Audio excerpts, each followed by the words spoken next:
Welcome back, everybody, to another episode of Gemology for Schmucks. My name is Peter Nelson, and I'm here to guide you in everything you need to know about gemstones. As I was cutting my most recent round stone, I was reminded of one of the oldest tricks in the book. This is oftentimes used for imitating emeralds, and it's a cheap and easy way to make a nice trinket. So my goal in this episode is to tell you about this oldest treatment that may not be historically accurate. What is it?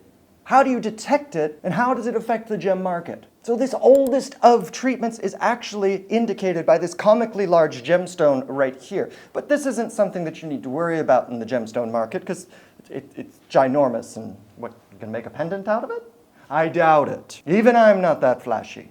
No. Much more often you'll see it in stones like this, imitation emeralds. And this treatment is, in fact, coating. Now, coating is a really easy, really cheap way to treat gemstones. And as the name may make you realize, coating is basically just putting color on top. Now, there are many different ways to do that. There are inexpensive, low-tech ways, and then there are high-tech ways. The inexpensive, low-tech way we see in these cabochons right here. Basically, this is something like nail polish or a synthetic enamel, something like that, and it's basically just smeared on the top. So it provides a pretty striking color, I think we can all agree on that, even if it doesn't always look supernatural. Though I have seen gemstones with this color, and certainly seen gemstones with this color. Now, what it is oftentimes an earth-mined gemstone that is incredibly inexpensive and oftentimes difficult to move on its own. So low-quality goshenite, which is a type of beryl, can be used to imitate emerald, which is also a type of beryl, simply by adding a green color to it. And the nice thing is, oftentimes, even low-grade emerald can still be very expensive. So you can use low-grade goshenite, add some green on top of it, and boom, you've got a product. Now, of course, it's very important to be careful about this because this is the kind of thing that certain deceivers would like to use as a tool to get your money. But fortunately for you, this is also very easy to detect. This low-grade variety of coating is basically just painted on, right? So anybody who's ever done their nails, which would not be me, all of you, you've seen my close-ups, you know that this is out of hand. Oh gosh, that was a painful pun. For shame. But anyway, when you're painting these things on, if you're not careful with the brush, it will leave bubbles. So that is something that if you look very closely at this cabochon, you will see bubbles from where the layer of color started to harden and thicken up because it's highly viscous. And so it hardened into that bubble shape, or traps bubbles underneath another layer. That's one way we can detect this. Another thing that we see much more in these faceted stones is where the color has actually seeped into the cracks to some degree, which in the case of this dyed goshenite right here, imitating an emerald, is quite obvious. Look at those color concentrations right along the cracks. Stones with natural cracks in them, or cracks that are put there by quench crackling, that's heating it up and then shocking it so that it creates cracks, they'll then put colored dye down into those fissures. So stones like this, which naturally have them and may have similar inclusions to natural emerald, this makes for a very convincing basic level of emerald, not the high-end stuff. But hey, when goshenite's something like $20 a gram, you can get a very large stone, much larger than someone with very small budget would ever go for in emerald. The total treated stone is going to be less than 1 carat, a pretty lousy emerald. So this is definitely an opportunity for them. And for people who want to make inexpensive but very flashy jewelry.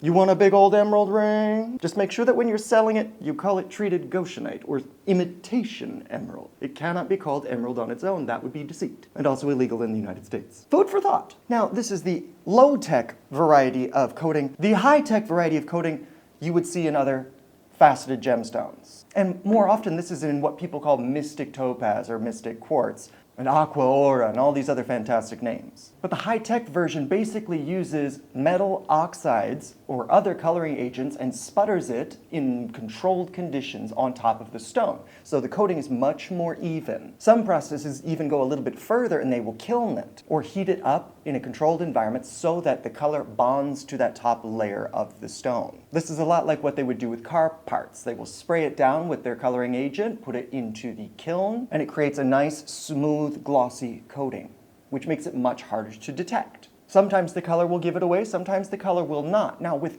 colorless topaz, if you saw my other video, you see that for me, you can even get it for $2 a gram. Super cheap. But natural pink topaz, I have seen pieces that are very faint color, but still going for over $1,000 a carat.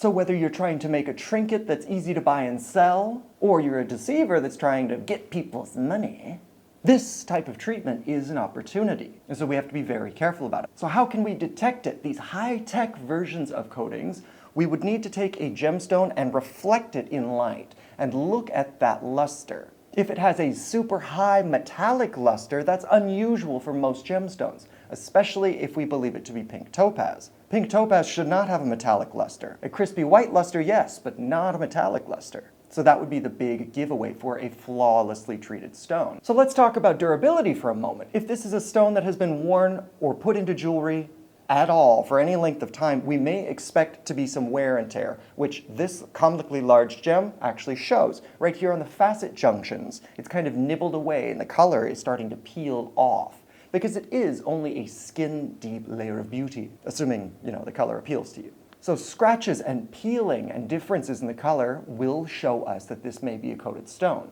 Same thing with chips. If there are any chipped areas, look for color differences. And this is something we should be doing for all of the stones that we're inspecting. Once it gets into your habits, it's something that will catch your eye right away. You won't have to think about it. So looking for wear and tear will help us a lot. Looking for bubbles, looking for scratches and differences in color or color concentrations in the painted variety will help us to detect coatings. Otherwise, we need to reflect it in light and see if it has a higher luster than it should possibly have in a natural environment. Because remember, these are metallic oxides that are being sputtered onto the surface. And metallic oxides naturally may have metallic luster.